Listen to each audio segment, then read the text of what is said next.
m'appelle Bastien Toubance, j'ai 29 ans et je suis coutelier artisan à Arconsa depuis 8 mois.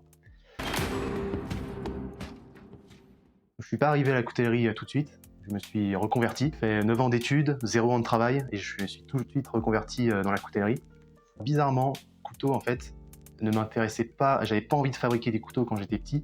Par contre, les seuls souvenirs que je ramenais de vacances, c'était des couteaux. Des couteaux un peu pourris achetés 2 € au souk de Marrakech. Déjà tout petit, j'avais un peu une fascination pour cet objet. Et comme je dis, hein, ce qui m'a poussé à faire des couteaux, c'est que j'aime bien le fait que ça soit à la fois un outil et un support d'expression créative. Donc moi j'essaye quand même de faire des couteaux robustes et utiles, mais j'aime aussi beaucoup tout ce qu'il y a autour du couteau, les techniques d'embellissement, les mécanismes. C'est vraiment un objet très varié, où on peut expérimenter plein de techniques et qui est un peu au croisement de beaucoup d'artisanat, de la forge jusqu'à la bijouterie. Il y a vraiment beaucoup à faire sur les couteaux. Ouais, je me souviens. C'était en Haute-Loire, je devais avoir 14 ans. J'étais avec un ami, un vieil ami qui a environ 80 ans. Et il me dit, bon, il pleut, on va se faire un couteau. On a pris une vieille tôle d'acier, on savait même pas ce que c'était. On a taillé une sorte de croc, une dague de Rahan. Puis on y a collé 2 énormes bouts de tronc. Et on a appelé ça un couteau. Et je l'ai toujours, il me sert à récurer les saletés lorsqu'il y a quelque chose de collé au sol. Je l'ai encore. En gros, j'ai fait 9 ans d'études donc d'ingénieur donc jusqu'au doctorat. J'ai un doctorat en génie mécanique, donc qui a rapport avec la métallurgie, les traitements thermiques. Donc ça avait un lien avec les couteaux. Et l'artisanat, en fait, c'est venu très tôt dans ma vie. J'avais toujours envie de faire quelque chose de mes mains. Et le fait d'être en contact avec toutes ces machines dans un atelier de recherche, ça m'a donné envie en fait de toucher un peu la matière, travailler le métal, et j'ai commencé directement avec des couteaux. Donc je trouvais que c'était un bon objet pour commencer, vu que c'est à la fois un outil et un support où on peut exprimer un peu des visions artistiques. Donc voilà, j'ai commencé à bricoler des couteaux fixes comme ça, puis assez rapidement, je me suis intéressé au mécanisme. J'ai vu que ça allait être un peu compliqué, donc je me suis dit, il va peut-être falloir aller voir quelqu'un pour apprendre. Quelques mois avant la fin de mes études, j'ai pris un congé pour aller à Thiers pendant une semaine.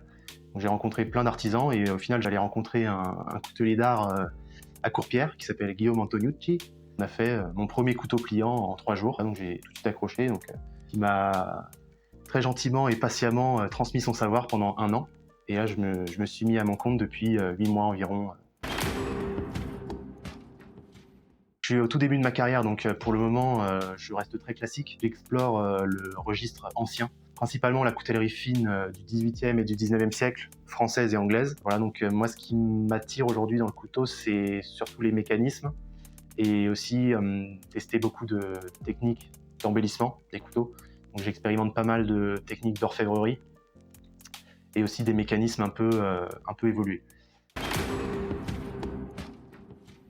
J'ai appris à respecter la matière et à travailler autour de la matière. J'adore ce travail. En fait, souvent, je choisis la matière avant même de faire le couteau, avant même de faire le dessin. Je fabrique le couteau autour de cette matière pour lui rendre honneur, en fait. Même si parfois on peut partir d'un morceau qu'on pourrait juger peu noble, essayer de le faire parler pour le rendre, pour le magnifier, en fait. Ce que j'adore, c'est les matières animales.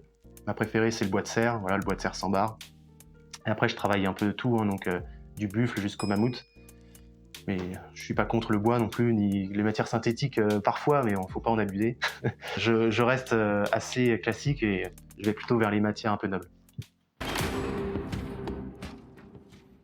Ouais, j'ai un petit souvenir de mon apprentissage chez Guillaume où il voyait bien que j'avais envie de faire des couteaux fins, élancés, élégants.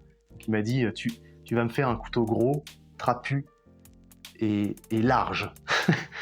Donc bon, je suis parti sur un modèle de yatagan basque un peu trapu, un peu courbé. Voilà, j'étais assez content de ce que j'avais fait, ça restait assez joli. Et vient le moment du rivetage, il y a environ 10 clous à mettre, 10 clous avec des rosaces à mettre sur un yatagan, et moi j'y vais bon pied bon oeil, à fond avec le gros marteau. Je termine mes rivetages, et j'étais tellement concentré que j'avais pas remarqué en fait que la plaquette était explosée en 1000 morceaux.